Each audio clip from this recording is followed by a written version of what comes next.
Assalamualaikum warahmatullahi wabarakatuh. Salam sejahtera bagi kita semua.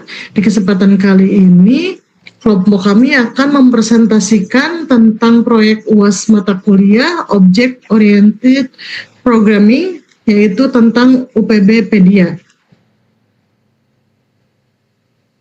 Di mana proyek ini membangun sebuah platform e-commerce modern menggunakan framework, menggunakan Plex, dan integrasi Plex Store API.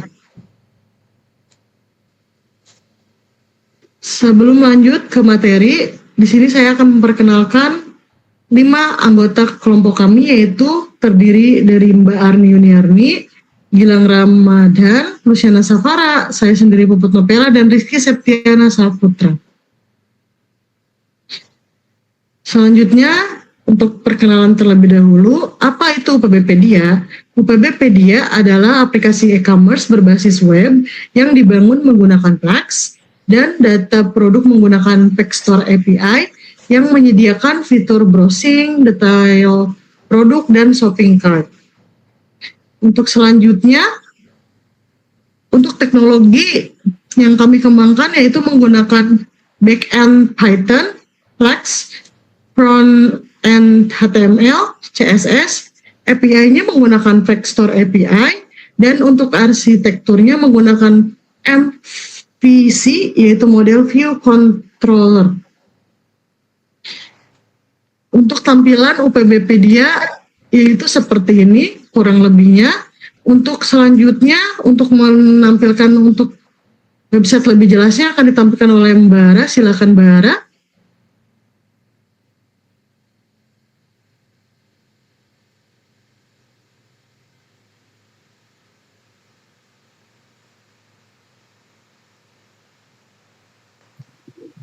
Oke, di sini sudah terlihat untuk tampilan UPB Pedia secara live-nya. Di sini kita memiliki berbagai macam jenis fitur. Yang pertama yaitu kita memiliki ada fitur untuk filter kategori, untuk filter harga. Ini juga ada fitur untuk search produk, untuk keranjang, dan untuk menampilkan detail dari barang yang kita lihat.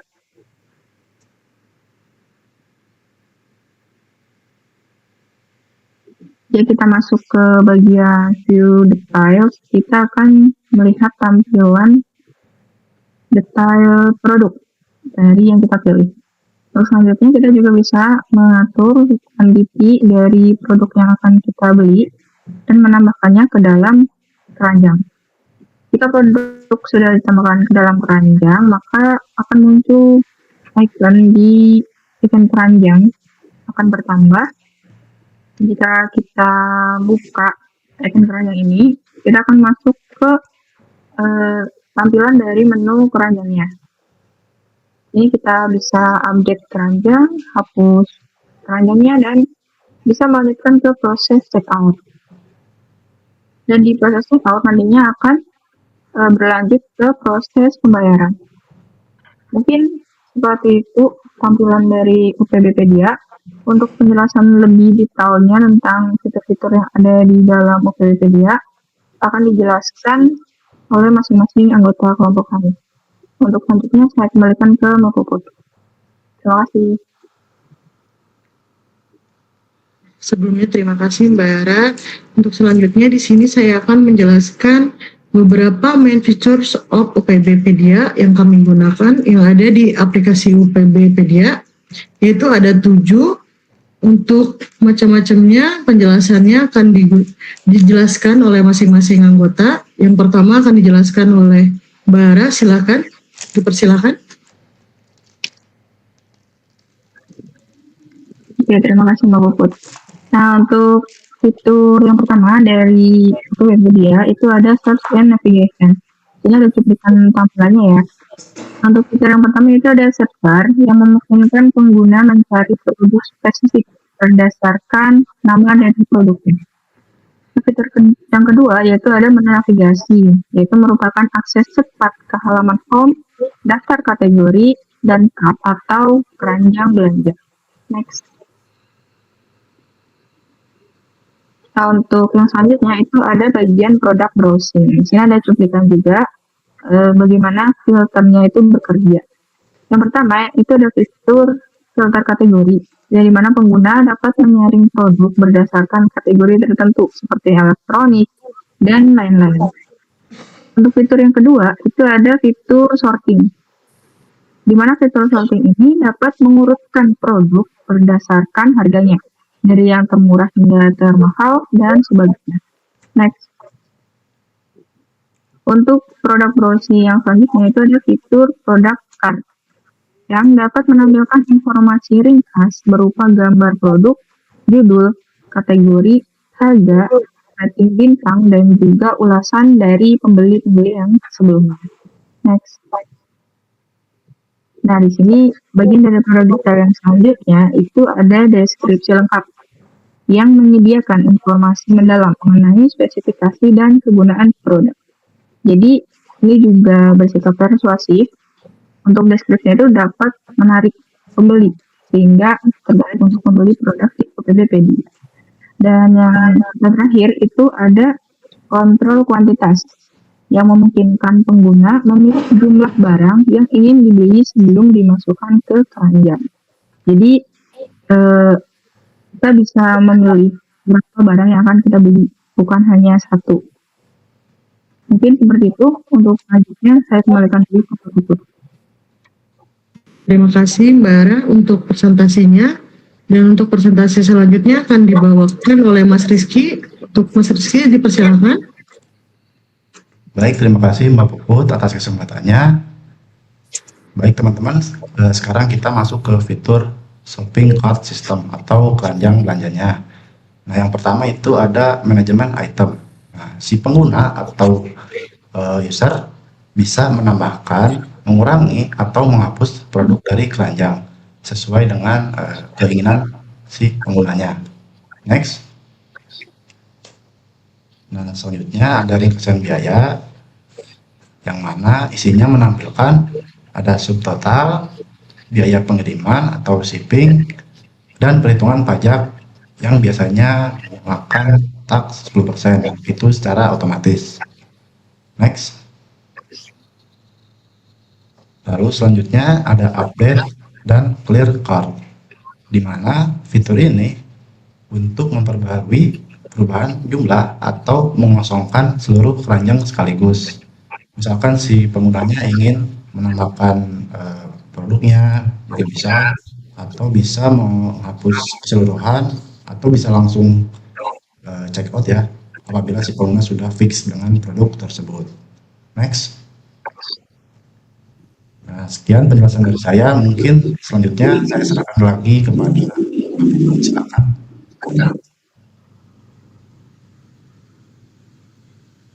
Untuk presentasi selanjutnya yaitu Mbak Arni, dipersilakan Mbak Arni. Baik, terima kasih Mbak Puput. Nah, selanjutnya di dalam website Tokopedia ini buat fitur multi-step checkout. Nah, untuk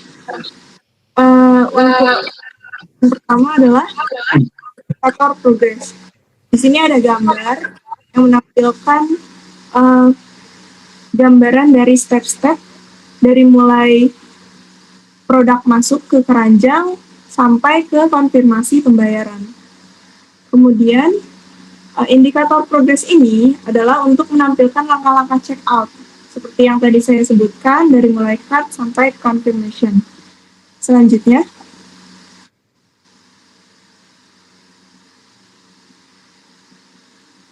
untuk selanjutnya yaitu di dalam multi-step checkout itu ada pengisian form, yaitu informasi pelanggan. Form ini yaitu untuk mengisi data diri seperti nama, nomor telepon, email, dan alamat pengiriman lengkap. Ini untuk user mengisi agar bisa check out. Selanjutnya,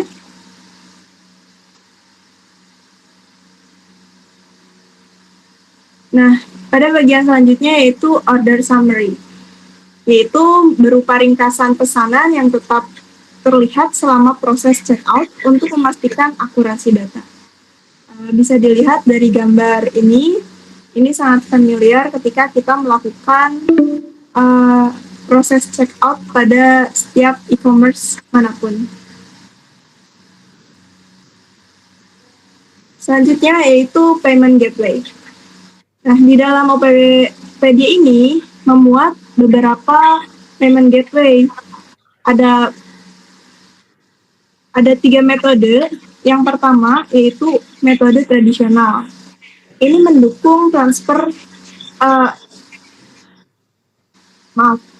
Yang pertama yaitu metode digital, mendukung QRIS yaitu QR Code Indonesian Standard, kemudian Dana e-wallet dan OVO e-wallet. Terlihat pada gambar. Kemudian yang kedua yaitu metode tradisional, mendukung transfer bank dan kartu debit seperti Visa atau Mastercard. Yang selanjutnya payment gateway-nya yaitu cash on delivery atau COD.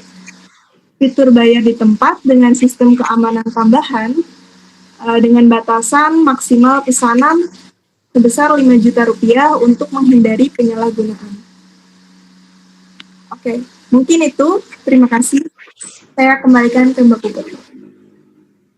Untuk presentasi terakhir yaitu Mas Gilang, silakan.